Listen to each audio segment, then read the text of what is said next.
खुलुमबाय लोगोफोर, नोंथांमोनखौ बड' हेल्थ टिप्स चेनेलाव बयखौबो बरायनाय बावहरग्रोनाय जाबाय। आं दिनै नोंथांमोननि सिगाङाव आरोबाव मोनसे देहानि बागै भिडिअ लानानै फैबावलायबाय। आसा खालामो नोंथांमोना भिडिअखौ नायना मोजां मोनगोन आरो नोंथांमोनहा बे चेनेलनि गेजेरजों सानफ्रोमबो देहानि बागै भिडिअ नायनो गोसोब्ला भिडिअनि आपडेट मोननो थाखाय चेनेलखौ साबस्क्राइब खालामनानै लादो आरो भिडिअखौ मोजां मोनोब्ला अन्नानै लाइक, शेयार आरो कमेन्ट खालामनानै होनो दाबाव। आं दिनै नोंथांमोननि सिगाङाव आथिखालाव गोबां सुबुङा मोगा-मोगि जानांनाय जोंनि सोलेरनि किडनियाव जानाय अन्थाइनि बागै भिडिअ लानानै फैदों। आसा खालामो नोंथांमोना भिडिअखौ नायना मोजां मोनगोन आरो भिडिअखौ जोबजासिम नायलांगोन। फैदो दानिया भिडिअखौ जागायदिनि।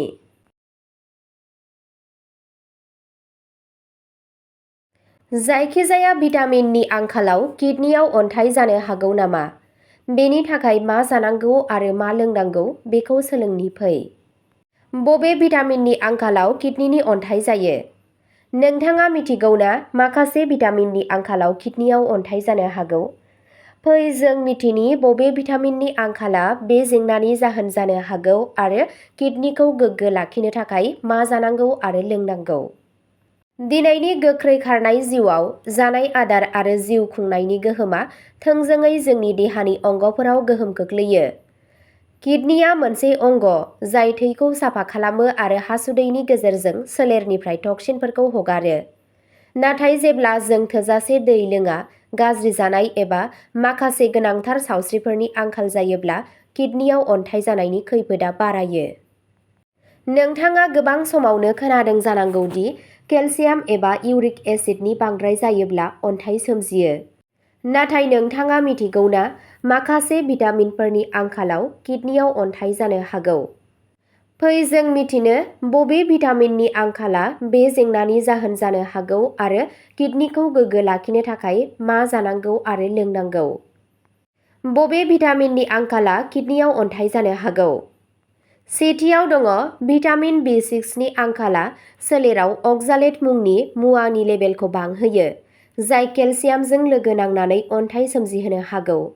बे भिटामिनआ अक्सालेटखौ गलायनाय खालामनायाव मदद खालामो, जायजों बियो हासुदैजों सोलेरनिफ्राय ओंखारनो हायो। नैथियाव दङ भिटामिन D नि बांद्राय बिबाङा अन्थाइनि जाहोन जानो हागौ, मानोना बियो सोलेराव केलसियामखौ सोबख'नायखौ बांहोयो। डक्टरनि सुबुरुन गैयालाबानो भिटामिन D नि साप्लिमेन्टखौ जायोब्ला सांग्रां थानाया गोनांथार। थामथियाव दङ मेगनेसियामनि आंखाल। मेगनेसियामआ देहायाव केलसियाम आरो अक्सालेटखौ समानथि खालामो। मेगनेसियाम खम जायोब्ला अन्थाइ सोमजिनायनि जाथावनाखौबो बांहोयो। दानिया फैदो किडनिखौ मोजाङै लाखिनो थाखाय मा जानांगौ आरो लोंनांगौ बेनि बादै सावरायदिनि।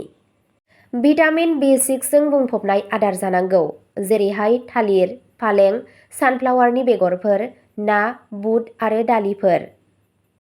मेगनेसियामजों बुंफबनाय आदार जानांगौ, जेरै बादाम, काजु बादाम, गोथां गाबनि कबि, डार्क चकलेटखौ खम बिबाङाव जानांगौ। गोबां दै लों। सानाव खमैबो 2.5 निफ्राय 3 लिटार दै लोंनांगौ। फुङाव खालि उदैयाव गुसु दै लोंनाया मुलाम्फा गोनां। लेबु दैया अन्थाइ सोमजिनायखौ होबथायो मानोना बेयाव साइट्रेट थायो।